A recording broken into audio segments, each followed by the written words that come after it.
দাড়িপাল্লার একদিকে যখন যুদ্ধের দামামা, তখন অন্যদিকে চলছে পর্দার আড়ালের মরিয়া কূটনৈতিক প্রচেষ্টা।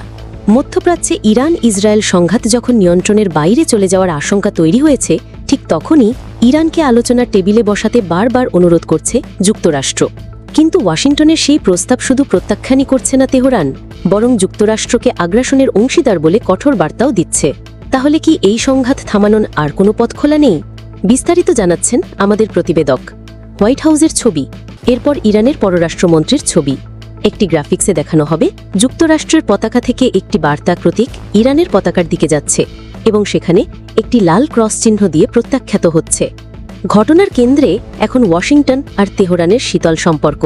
ইরানের উপপররাষ্ট্রমন্ত্রী আব্বাস আরাকুচি রাষ্ট্রীয় টেলিভিশনে সরাসরি জানিয়েছেন, যুক্তরাষ্ট্র গত কয়েকদিনে একাধিক গুরুত্বপূর্ণ ও আন্তরিক বার্তা পাঠিয়েছে সমঝোতার জন্য।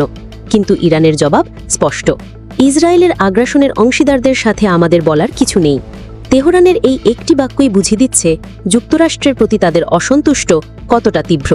শুধু তাই নয়, ইরান তাদের আত্মরক্ষার প্রধান হাতিয়ার অর্থাৎ ক্ষেপণাস্ত্র কর্মসূচি নিয়ে কোনো ধরনের আলোচনায় বসতে নারাজ। আরাকুচির কথায়, কোনো সুস্থ বুদ্ধিসম্পন্ন দেশই নিজের প্রতিরক্ষা সক্ষমতা নিয়ে তর্দাকষি করে না। এটি আমাদের সার্বভৌমত্বের প্রশ্ন। কিন্তু এখানেই গল্পের শেষ নয়, বরং নতুন মোড়।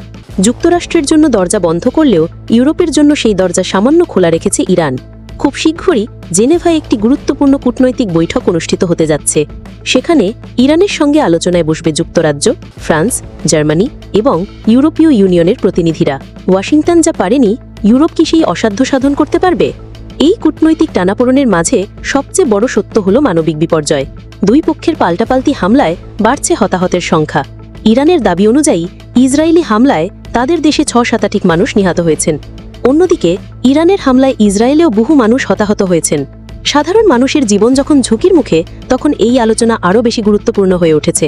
ইরানের দাবি, তারা কেবল সামরিক ও অর্থনৈতিক স্থাপনাকেই লক্ষ্যবস্তু করছে, কোনো বেসামরিক স্থাপনায় হামলা করছে না। কিন্তু যুদ্ধ যখন একবার শুরু হয়, তখন সেই সীমা মেনে চলা কতটা সম্ভব তা নিয়ে প্রশ্ন উঠছে সবখানে। পরিস্থিতি অত্যন্ত জটিল। একদিকে ইরানের কঠোর অবস্থান এবং অন্যদিকে ইউরোপীয় ইউনিয়নের আলোচনার উদ্যোগ। সবার চোখ এখন জেনেভার বৈঠকের দিকে। এই বৈঠক কি পারবে মধ্যপ্রাচ্যকে আরও একটি বিধ্বংসী যুদ্ধের হাত থেকে রক্ষা করতে, নাকি পরাশক্তিগুলোর এই টানাপড়নে সংঘাতের আগুন আরও ছড়িয়ে পড়বে?